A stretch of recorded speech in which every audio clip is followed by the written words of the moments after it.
In this particular lecture, let's go ahead and discuss about reusability of components.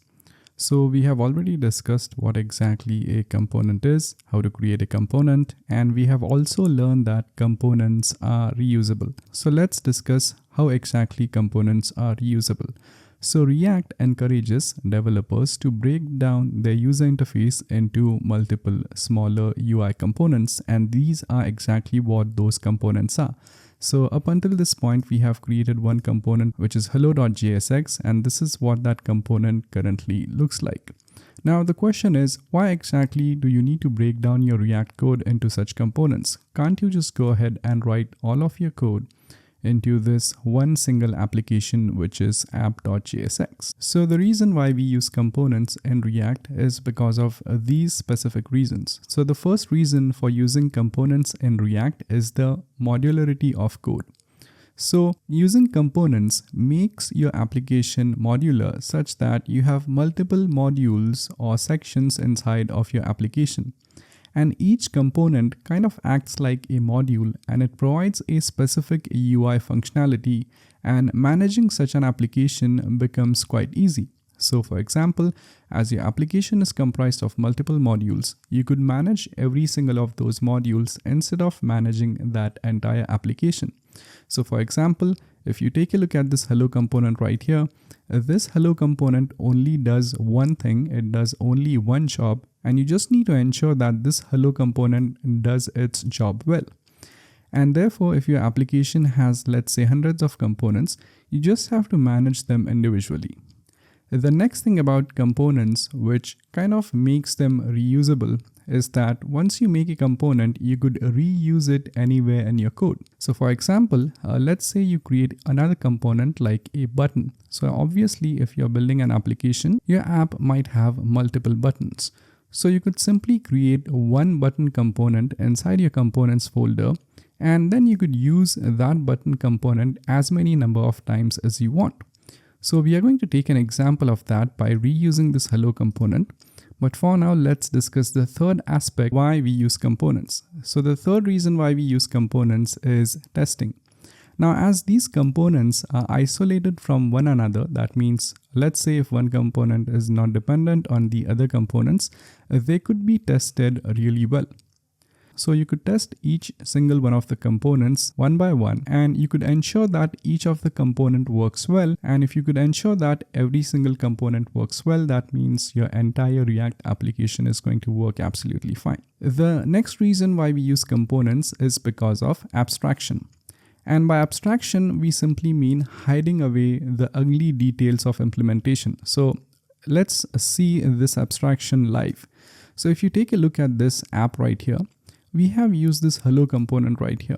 The hello component actually has this whole bunch of code right here, and even though it's a simple component, it has this much code.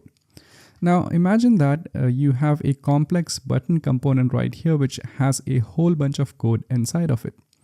Now all the complexity of this component is actually hidden by abstraction, because in this app file you just have to go ahead and you just have to call that button component. And this is what the button component simply looks like. So it actually hides away all the complexity, that is how exactly this button is functioning.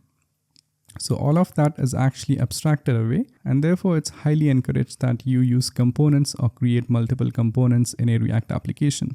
All right, so let's take an example of actually reusing a component. So we don't have such complex component at the moment because we have not covered a lot of React concepts. So this will be one of the most simplest examples you'll see of reusing a component. So we already have this component hello.jsx. So we have already used that up over here as well. So if we go back, this is going to be rendered over here.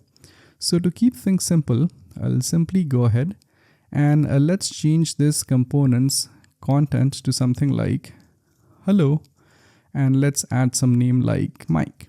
All right, so now if I go back, it says hello Mike. That's all fine and good. So let's say I want to say hello multiple times. So in that particular case, in this app.js, I could simply go ahead and call this hello component multiple times. So if I use it 2 times, as you can see, Now again, the same component has been reused and I don't have to write any other kind of code here.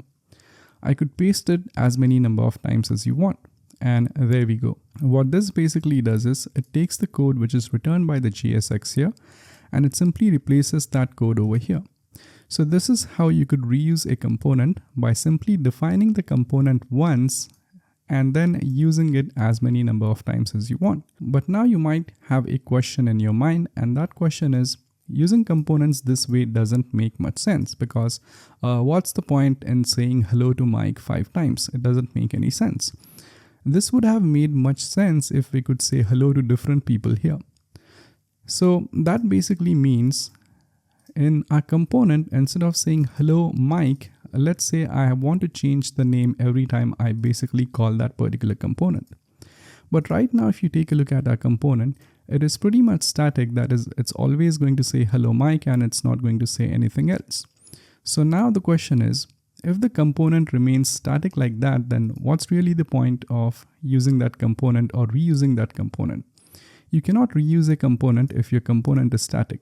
So you need to make it dynamic such that you could change the contents of your component. So in the next lecture, let's go ahead and let's learn how exactly a component could be made a dynamic using props.